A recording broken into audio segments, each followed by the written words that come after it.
everyone, welcome back for another deep dive. Today we're going to be looking into something that I know a lot of you have been struggling with, especially those of you on the spectrum, and that's how to deal with narcissist projection. It can be really tough. It really can. So it looks like you guys have sent over a ton of articles and blog posts all about this. A lot of them are from this website called Cheap ABA. Have you heard of that? Yeah, that's a really good You resource. have some really interesting stuff. So for today's deep dive, our mission is to equip you with some of the strategies you need to recognize projection and deal with it effectively. That sounds like a good plan. So I was just kind of skimming through some of the stuff that you sent over, and I saw this headline on the Cheap ABA blog that just jumped out at me. It said, Autism and Narcissist Projection. Oh, yeah. And I was like, Yeah. oh, that is a very catchy title. It's so true, though.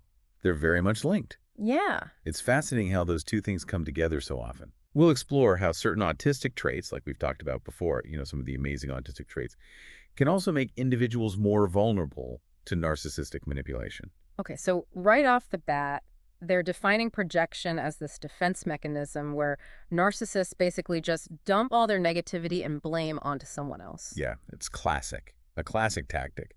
It's Yeah. used to just deflect any accountability. Because narcissists really have this intense need to maintain this facade of superiority. Hmm. And admitting fault or taking responsibility just doesn't really fit into that. No. So instead of owning their mistakes, they flip the script and make you feel like you're the one with the problem. And they give some really great examples in here, like being accused of overreacting, when it's actually the narcissist who's being super sensitive. All the time. Have you ever experienced that? Oh, absolutely. Yeah. I mean, I don't know about you, but I've definitely been in situations where that's happened. Yeah. And it can be so confusing. You're like, wait, what's going on? Yeah, because it's a way of twisting reality, isn't it? Yeah. To fit their needs, to kind of gaslight you into thinking that you're the problem. They give another example here, being labeled as controlling when, in reality, it's the narcissist who's pulling the strings. They project their own manipulative tendencies onto you. Right. That is so messed up. It is. Okay. So we know what projection is and how narcissists use it, but why?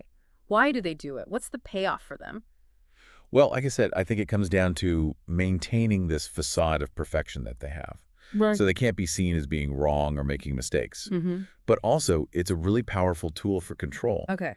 By making you feel guilty or responsible for their actions, they essentially keep you off balance. They keep you on your toes. Exactly. Always kind of second-guessing yourself. Yeah. It erodes your self-esteem. It makes you doubt your own perceptions, which makes it easier to manipulate you. It's like they're trying to break you down. Yeah, it's not good.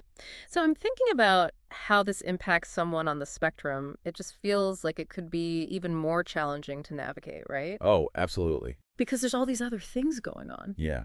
And the Cheap ABA blog goes into this. It can be really, really concerning. Yeah. Because autistic individuals often face those challenges with interpreting social cues. Mm-hmm. Those subtle manipulation tactics can be so hard to spot. So something that a neurotypical person would be like, oh, this is clearly messed up. This is a red flag, right? But someone on the spectrum might not pick up on it right away. Yeah.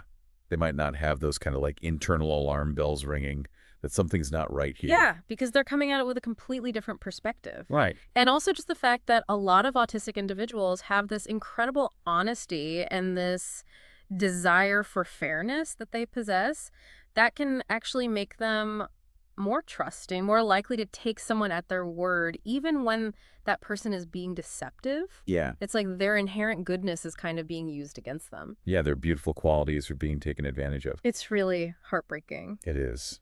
And then we also can't overlook the fact that many autistic individuals are particularly sensitive to criticism. So having a narcissist project their negativity onto them can be incredibly painful. It's like a punch to the gut. Yeah.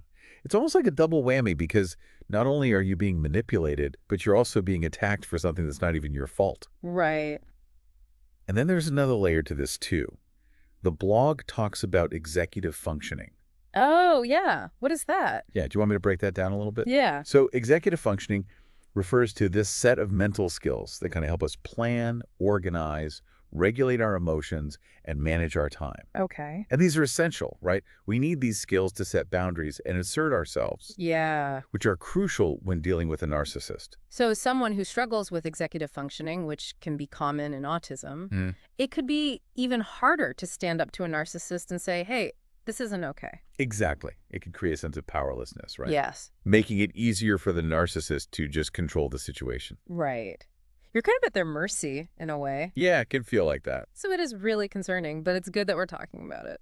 Yeah, I think, it's important to remember that autistic individuals might be more susceptible to these tactics, but understanding how projection works is the first step towards protecting yourself. Knowledge is power. Exactly. So what can our listeners do armed with this understanding? Well, Cheap ABA gives some really practical tips, which I think is great, because it's one thing to understand it, but what do you do? Yeah, exactly. So they say, first and foremost, recognize the signs. It's like we were just saying, are you constantly being blamed for things that aren't your fault? Does this person just refuse to take responsibility for their actions? Always pointing the finger at you. Yeah, it's always someone else's fault, never theirs. Exactly. Those are some major red flags. Okay, so you see the red flags waving. What then? So then it's like, okay, you're in it. What do you do? Yeah, because it's got to be hard to not get sucked into their drama, especially if it's someone close to you. Yeah, it can be so hard. Like a family member or a partner or something. But the next step is really crucial, and that's to refuse to internalize their projections. Okay. It's like that old saying, when someone throws you shade, it's because they're standing in their own darkness. Yeah. Their negativity is about them. It's not about you. That's such a good point.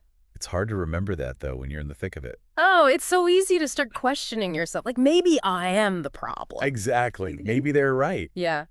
And that's exactly what they want. They thrive on that self-doubt and confusion. That's why self-care is so important in these situations. Okay, so we're talking like bubble baths, meditation. Whatever works for you. Maybe a nice long walk in nature. Yeah. Find what nourishes your soul. Make time for it, especially when dealing with a narcissist. And don't be afraid to seek support from others. Yeah, that's a good one. Talking to a trusted friend or family member, maybe even a therapist, can provide that validation and that perspective.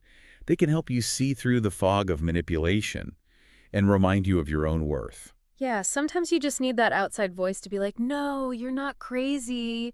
Yeah. What you're experiencing is real. This is messed up. Yeah, you're valid. Exactly. It's so important to have that. And remember, you're not alone in this. Yeah. There are organizations out there dedicated to supporting people dealing with narcissism and specifically how it impacts those on the autism spectrum. Right. Because that's an added layer of complexity. Yeah, absolutely. Yeah. The Cheap ABA blog actually has a whole section on resources. Oh, yeah. They mentioned the National Autism Association. Yes. The Autism Society. And some resources specifically for narcissistic personality disorder. Yeah. You want to learn more about that? Yeah. So if you're interested in finding out more about that, those would be some good starting points. Yeah, for sure. They offer a wealth of knowledge, and they can also connect you with others who understand what you're going through. Right, because it can feel very isolating, I imagine. Yeah, it can. Like no one understands what you're talking about. Right. But okay, so we've talked about recognizing the projection, refusing to internalize it, taking care of ourselves. Yes, self-care. Getting support. Is there anything else? Yeah. So beyond all that, there's one more crucial piece of advice that Cheap ABA gives. Okay, I'm on the edge of my seat. Tell me. Setting boundaries. Oh, okay. That's often the hardest part, but it's absolutely essential for protecting yourself from narcissistic manipulation. So that looks like what? Like drawing a line in the sand and saying, this is where your control ends and my well-being begins. Something like that. Yeah. It's about defining what you will and will not tolerate. Okay. It's about learning to say no and sticking to it, even when the narcissist tries to push back. Because they will. Oh, yeah. They're not going to like it. They're used to getting their way. Exactly. But I imagine that can be really tough, especially for autistic individuals who might struggle with assertiveness or have a strong desire to please others. Yeah, it can be really, really challenging. Yeah. But it is so empowering. Okay. It's about reclaiming your autonomy. Yeah. Just saying, you know what, I deserve respect, and I won't allow you to treat me this way. And this goes back to what we were saying earlier about executive functioning. Yes. If you're struggling with planning, organization, or emotional regulation, it can be even harder to implement those boundaries, right? Absolutely. And cheap ABA gives some great advice on that. Okay. They say practice saying no in low-stakes Okay, situations. so like little things. Yeah, like Yeah. if someone asks you to pass the salt and you don't want to pass the salt, just say no, Right. just to kind of build up your Just confidence. get used to saying the word. Yeah. And they also talk about the importance of having those clear, concise statements prepared in advance. Yeah. So you're not caught off guard when a narcissist tries to manipulate you. It's like having those phrases. Oh, so you kind of have them in your back pocket. Exactly. So like you can just pull them out when you need them. Yeah. And you know what to say. That's smart. It can make a huge difference. And another tip they offer is to really focus on your physical needs during a confrontation. Okay. So if you start to feel overwhelmed, take a few deep breaths. Ground yourself, like by noticing your surroundings. Maybe even excuse yourself and take a break if you need to. So it's like a mini version of self-care in the heat of the moment. Exactly. Yeah, I love that. Because remember, setting boundaries isn't about controlling the other person. Right. It's about taking control of your own emotional well-being and refusing to be a target for their projections. Mm-hmm. It's about reclaiming your power and just standing firm in your truth. That's really powerful. So as we're kind of wrapping up this part of the deep dive, I guess, what are some of the most important takeaways for our listener? I think the biggest takeaway is that projection is a manipulation tactic, and understanding that is half the battle. Mm-hmm. It's not about you. Yeah. It's about the narcissist's inability to cope with their own flaws and insecurities. Okay, so step one is recognizing the game they're playing. Exactly. And then what? And then it's about arming yourself with those practical tools that we've been talking about. Recognizing the signs, refusing to internalize it, practicing self-care, seeking support, and setting clear boundaries. Yeah, and I love how you pointed out that boundaries aren't just about saying no. It's about taking care of yourself in the moment. Yeah. Having those phrases ready to go. Yeah. And even removing yourself from the situation if it gets too intense. Exactly. Prioritize your well-being above all else. That's so important. But, we've been focusing a lot on the cheap ABA blog. I'm noticing that the source material you sent also includes some personal anecdotes. Yes. From autistic individuals who have experienced narcissist projection firsthand. Yes, absolutely. There are some really powerful stories in there. Do you think it would be helpful to explore some of those now? I think it would be really helpful. I think, just hearing those lived experiences can really drive home the impact of projection in a way that, a definition can't. Yeah, absolutely. It's just reading a clinical definition. It makes it real, doesn't it? Yeah. So one story that really resonated with me was about an autistic individual whose narcissistic parent constantly accused them of being selfish and ungrateful. Oh, wow. Even though this individual went above and beyond to help out around the house and support their family. That's so classic, isn't it? It's like so typical. It is. It's like they deflect their own shortcomings onto someone who's actually being incredibly generous and caring. Exactly, yeah. And because this person struggled with social cues, they initially believed their parents' accusations. Right. They internalized those negative projections and started to question their own self-worth. Yeah. It's heartbreaking to think about the emotional toll that must take, especially for someone who might already be struggling with self-esteem issues. Absolutely. Yeah. Another story that really stood out to me was from an autistic individual who described their experience of being in a romantic relationship with a narcissist. Oh, wow. And their partner constantly accused them of being controlling and manipulative, even though it was the partner who was constantly trying to dictate every aspect of their life, from what they wore to who they spend time with. Wow, that's like textbook, isn't it? Yeah, it's a classic example. Projection in action. It really is. It's almost like the narcissist is holding up a mirror, but instead of seeing their own reflection, they see a distorted image of you. Yeah, that's a great way to put it. And you're like, wait, that's not me. That's not me at all. What are you talking about? Yeah. And this particular individual had a really strong sense of justice and fairness, which the narcissist exploited. Okay. They would constantly twist situations around to make it seem like the autistic individual was the one being unfair or unreasonable. So it's like they're weaponizing those good qualities Right. against them. Exactly. It's awful. It's awful. And because this individual also struggled with executive functioning, they found it incredibly difficult to set those boundaries and stand up for themselves. Right. So they felt trapped and powerless in that relationship. It's awful hearing these stories, but I'm sure they resonate with a lot of our listener, Yeah.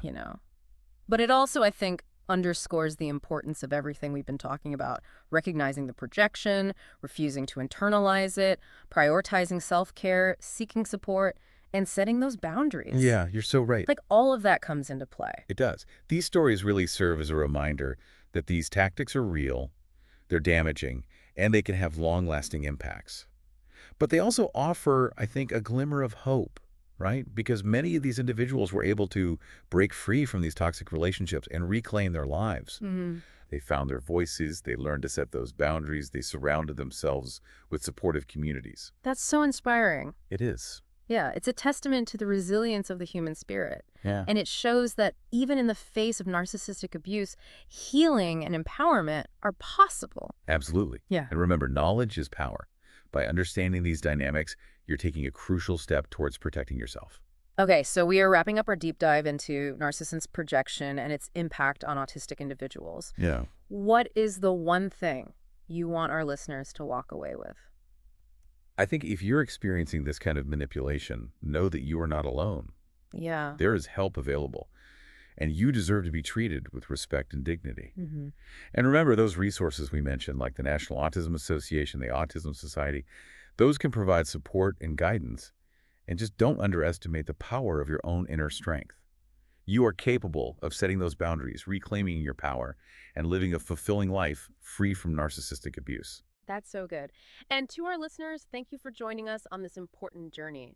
Remember, you are worthy of love, respect, and genuine connection. Until next time, keep diving deep.